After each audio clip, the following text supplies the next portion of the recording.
something that has nothing to do with politics whatsoever. And it's because we had a conversation offline yesterday about this recent viral clip of J-Lo that is going viral for all the wrong reasons. And we should probably like look at, when was it that she did the Super Bowl halftime show with Shakira? How many years ago? 2020. It was 5 years ago. You were absolutely right. When we talked to Dave Rubin yesterday, you were absolutely right about that. It was 2020. So, okay. So I know most of our audience knows what we're talking about. If you remember the halftime show of the Super Bowl with J-Lo and Shakira, they were so sexy. They were sexy, but she was 50. So just keep that in mind. She was 50 then. Right. So I was asking Daisy yesterday offline, because the reason that this clip of J-Lo is going viral right now is because people are in full on cringe mode over how overtly sexual she's being. So just so we all are seeing the same thing, here is the clip that's kind of making the rounds right now. We don't even need to have sound. Well, I mean, she doesn't really make sound. She's barely singing in this. She's just grinding with the dude. There's just a lot of grinding. There's a lot of grinding. Very sexual things in this clip with various gay men. So men that don't really like women. So there you go. It's like a full-on orgy, right? And extensions, lots of extensions. Lots of extensions. So anyway, so that's what's going viral. So we were talking offline yesterday, and I was saying, why just 5 short years ago was her performance considered so hot, and I considered it super hot, but now it's super cringe. Granted, she's 5 years older, but like, when did she cross the line? From like, is it an age? Yeah. So we were talking like, is it an age, or is it like her life has become so? I don't know. I think it's like you go from 50 and you're like, oh, she's still hot. She's still hot at 50 to like 51. You're like, get off the stage, grandma.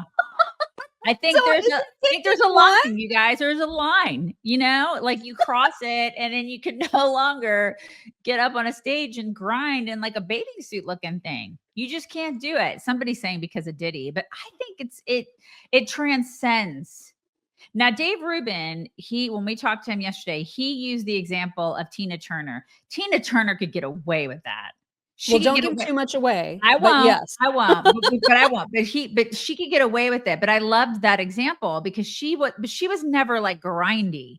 She was just sexy. You know what I mean? She just emanated like.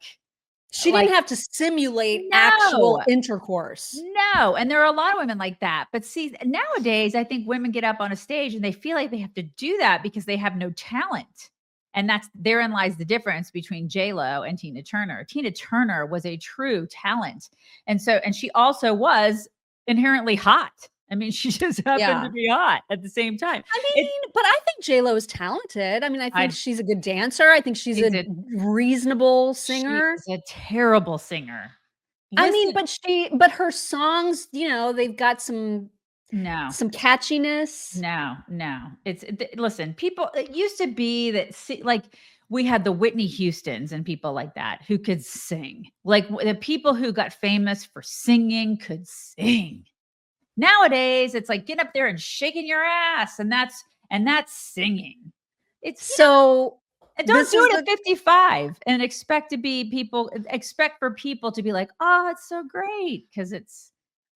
I don't know, man. Because to me, she looks exactly the same as she did 5 years ago. She looks amazing. Her body is amazing. All the, you know what I mean? Like the normal things that you would be like with Madonna, for example, who like she filled her ass with like fake stuff.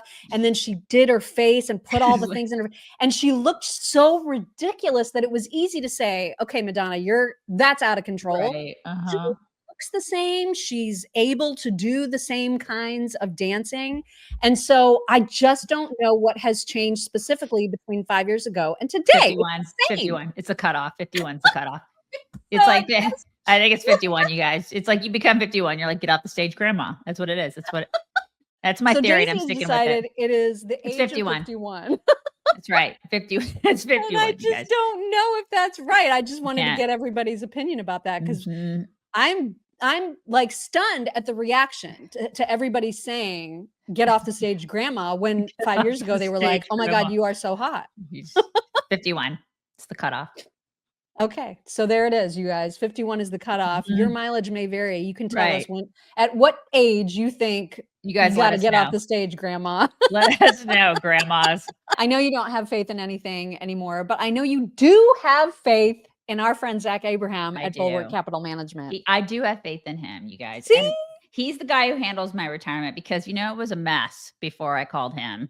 It was a total mess, you guys. I didn't know what the heck I was doing, but I he's can all vouch. She used to say to me, "Wait, you saved, like, you from an say early age?" I didn't do that. Nobody taught me to do that. I was a complete idiot when it came to saving and stuff like that. And so he's gotten everything on track for me. He's really, really great. He's like a coach for your retirement. And you should be treating your retirement portfolio like a sports team. And you should be looking at it and saying, "Hey, how did it do in the first half of 2025?" And you should be communicating with your retirement guy. And if you're not doing that, why aren't you doing that? Zach does that. He's great because one, he's just a great guy. Two, he's unapologetically conservative. He wants you to win at the game of retirement. He is like a coach, and he's having a free halftime webinar this Thursday, This July Thursday. 24th, at 3:30 Pacific. You can register for the halftime webinar free at knowyourriskpodcast.com. There's no obligation. It's free. You can just listen and see what's going on. You can kind of feel him out, see if you like him. You're going to love him. He's fantastic. And it's not some rah-rah speech or anything. He will give you great information. You can hear directly from him. You should totally sign up and do this. His free halftime webinar this Thursday, July 24th, 3:30 Pacific. Register now at knowyourriskpodcast.com. That's knowyourriskpodcast.com.